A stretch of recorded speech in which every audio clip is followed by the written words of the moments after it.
Barren Fork Creek River. We portaged ourselves. We'll see how this goes. Famous last words. Welcome to What's Over the Hill, the video adventure log of Keith and Audrey Purtle. We hope, like us, you'll learn something and have some fun too.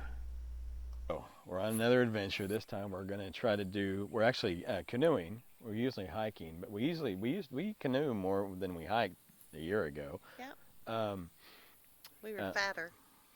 yeah, we were fatter, and not as much exercise required in paddling. And you tend to bring a lot more beer on a paddling trip than you do on a on a hiking trip.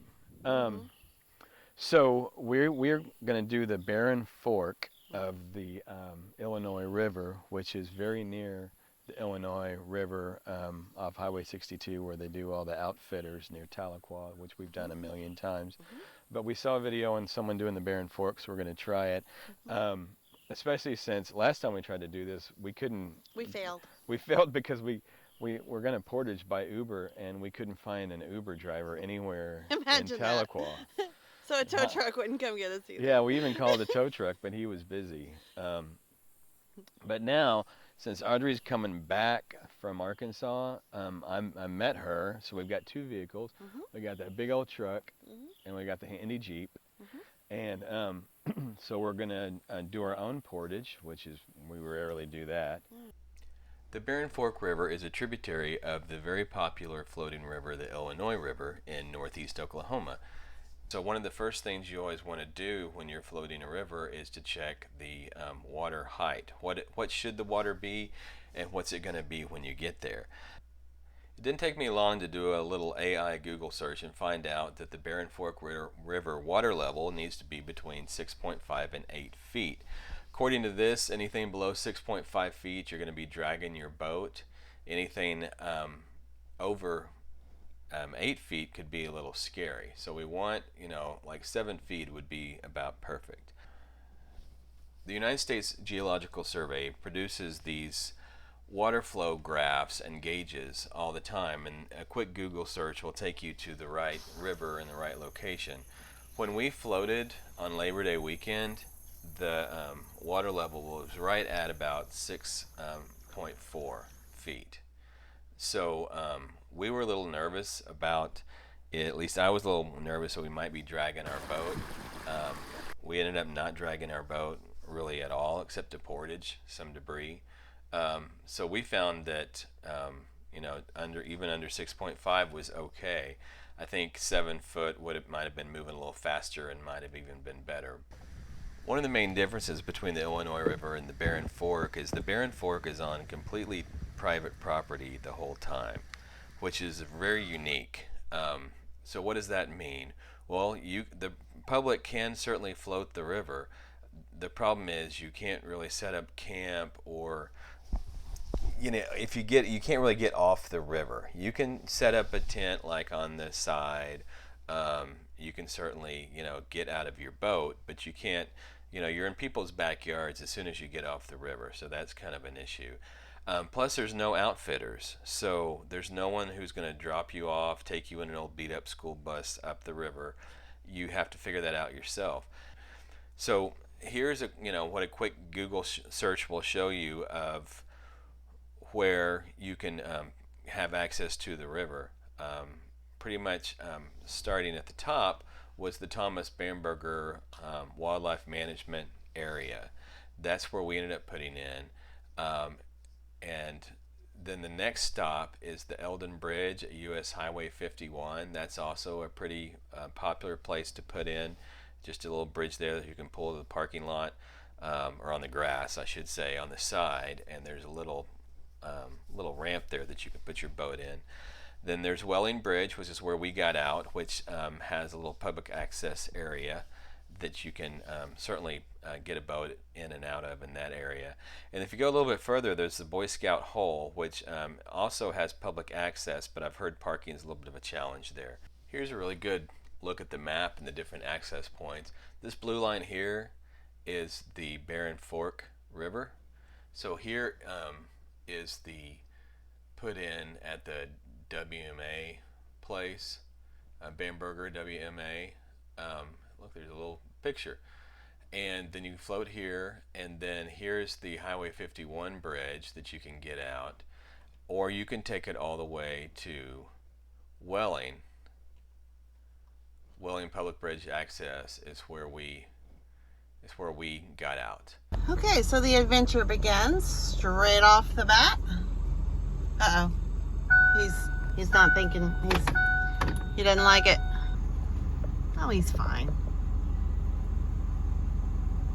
So far. Keep going. Keep going. Beautiful. I'm just gonna go right through it. This big old truck.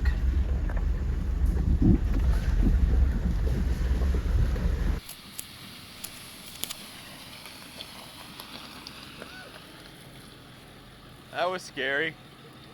How deep did I get? Did you see? No, you look fine. All right, so I'm just being nervous Nelly. Time to drink a beer, isn't it? Yep. Well, let's find a place. Let's go in and find a place to park the truck.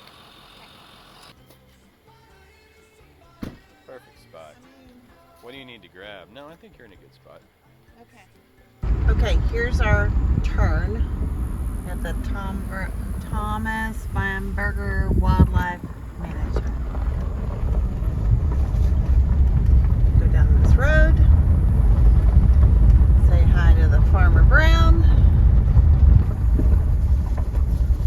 I think the sign's new. Yeah, it looks new. I don't remember that sign. Nice.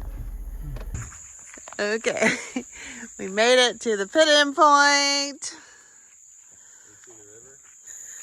Yeah, that looks good. Oh yeah, that's awesome. Yeah. Okay, so we're about there. Okay.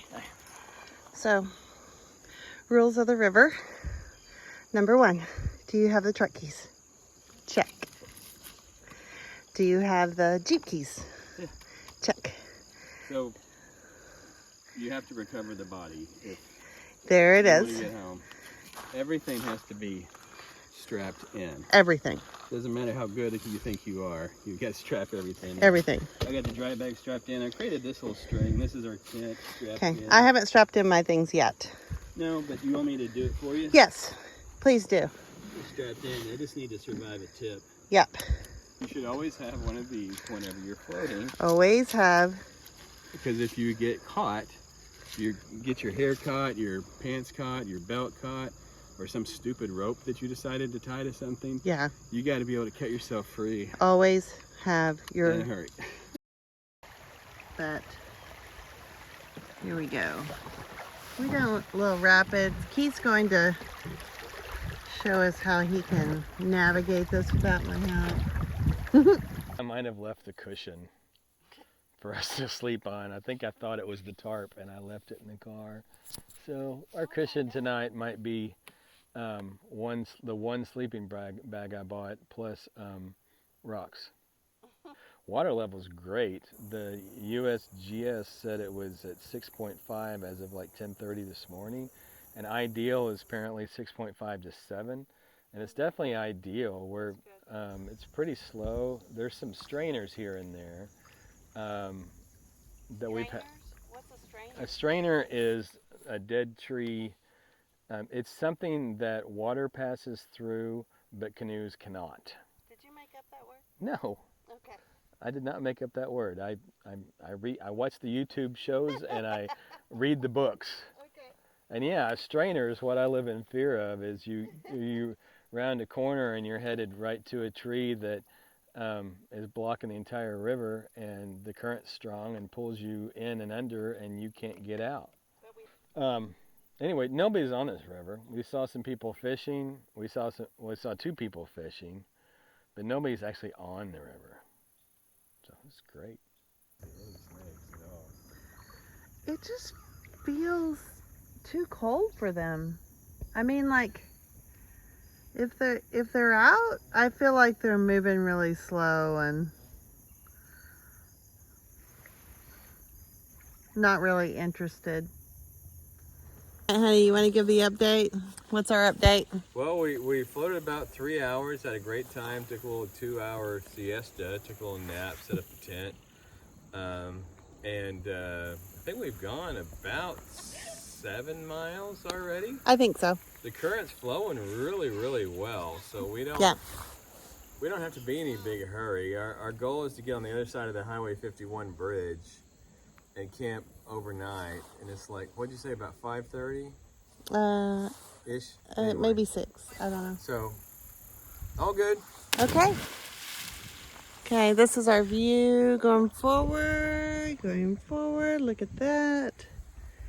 Clear water. Guess I better be prepared to paddle. Ooh, fish. Fish. Highway 51 there. Highway 51. That is the Eldon Bridge access. So that is a place we could have gotten out today. But that's not what we're doing. We're at the about 8 or 9 mile mark. We're going to go past this bridge and then we are going to figure out where we're going to set up for the night. Somewhere like on a little shoal. Like something like that.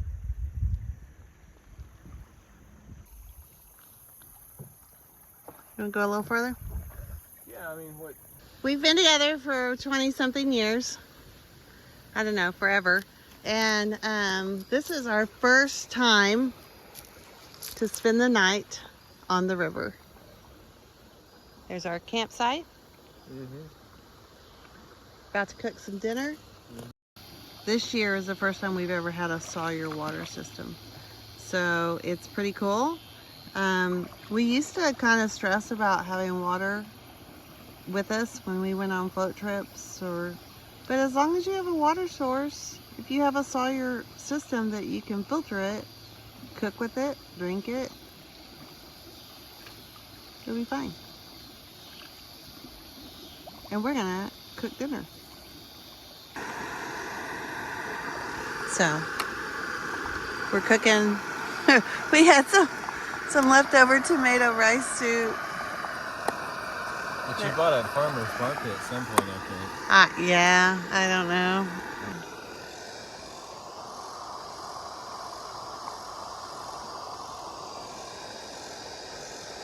It's a great view, you know.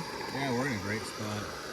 Got a big snake that doesn't want to leave us alone. He keeps coming back. Not sure what he is. He's got a small head.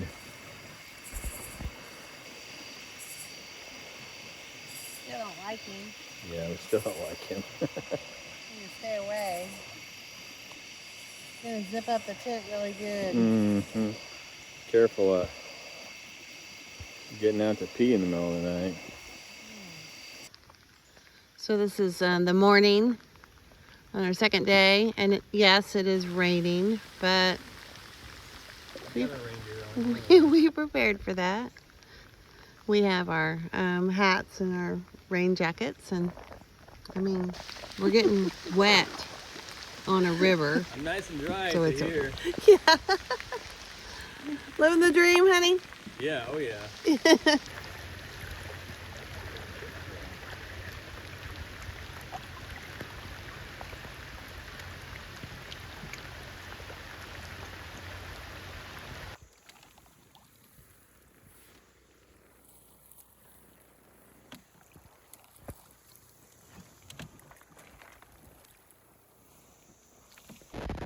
Okay, here we are at the Welling Bridge, Welling Creek access, Welling Bridge access.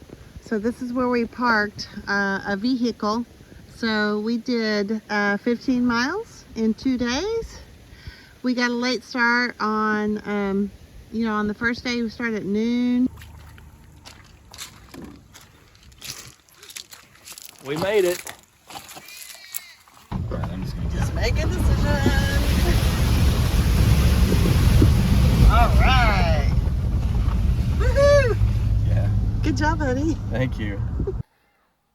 we thought we'd try something new this time and do a little bit of like lessons learned from our latest adventure, something we've learned or something that was kind of a highlight.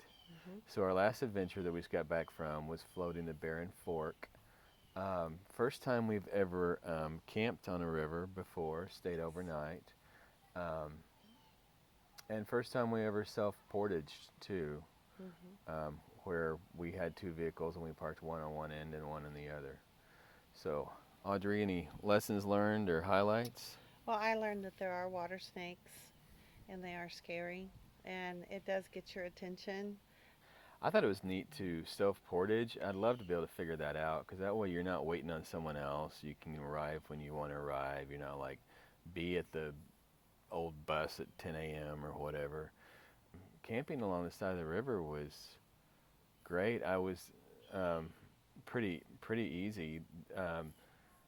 I was a little nervous about the water going up overnight because it was raining, and with the recent Texas flash floods, I was a little worried that. Definitely need to know your river before you do Yeah, you need to know your river and how high it might. We looked at the USGS a couple times, and there was no warnings or anything. So I was probably anxious for no reason. The thing is, though, with that tent, especially with it raining, we had the rain cover on. You couldn't see out of it at all. So you couldn't really look at the river and see if it was rising or not. Well, the shoal that we camped on was a good foot higher. So it would have had to risen a foot higher. There was also on this river, there was 3 times where the river was completely blocked by debris. So that was a little scary. The river was running really slow, so it was super easy to paddle over to the side and when you saw that coming and then just portage around it, drag your canoe around it. But, that's something I guess you're just going to have to deal with when you deal with rivers that are not very many people float. Well, you can deal with that, or you can deal with a river that's very crowded and full of drunk people. Yeah. I like what we did. Yeah, and it was nice. Our experience from hiking, our knowing our gear, boy, the Sawyer Squeeze water filter was a game that's changer. a life changer. Because before, when we went canoeing, we would pack a little bit water. of water along with a whole lot of beer to have something to drink. Well, I worried about how much packing enough water. Well, we just filled this Sawyer. We just filter our own water from the river water, and it's fine. So you basically have an unlimited source of water if you have a water filter system with you. So that was neat. It was nice to sit on the riverbank at night. That was fun. Oh, the sunrise was pretty. Yeah, sunrise is pretty. You really feel kind of isolated out there too. I mean, we literally didn't see anybody for a really long time, and that was fun and just not something that typically happens when you when you float. Usually you see somebody.